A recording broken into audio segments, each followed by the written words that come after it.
Ինչ ենք ասել ձեզ 5 տարի առաջ, սիրելի հայրենակիցներ, այս սրահում։ Ասել ենք այն անձը, ով երկրին բերել է մահ պատերազմ, ով գնում է Արցախը հանձնելու ճանապարհով, ինքը եթե վերարտադրվի, Վայոց ձորը եւ Հայաստանի բոլոր սահմանամերձ մարզերը ունենալու են լրջագույն խնդրեմ։ Շատերը մեզ չհավատացին,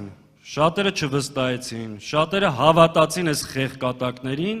եւ նույն Վայոց ձորի մարզը շուրջ 60% քվե տվեց քաղաքացիական պայմանագրին։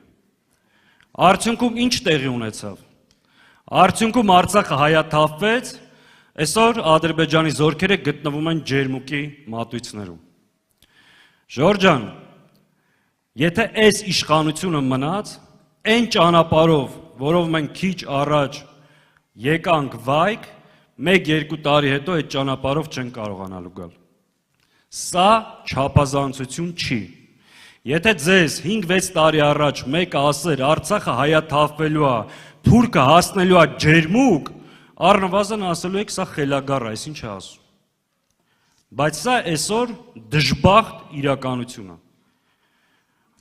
Այսօր ձեզ եկել ենք ասում ենք, եթե այս չարիքի իշխանությունը վերարտադրվի, Տիգրանաշենը հանձնելու է։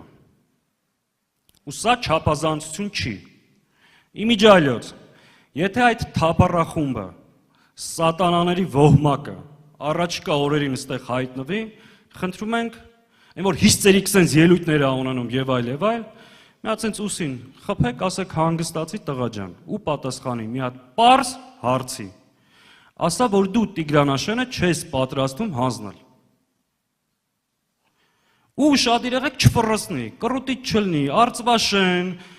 հանրաքվե, սահմանագծում, սահմանազատում, օքեյ, ասա այս ամեն ինչի արդյունքում չես պատրաստվում Տիգրանաշենը հանձնել։ Չի կարա ասի։ Ու թող ասի, եթե ես Տիգրանաշենը ընտրվեմ ու փորձեմ հանձնել, ուղիղ եթերում ինքնասպան եմ լինելու։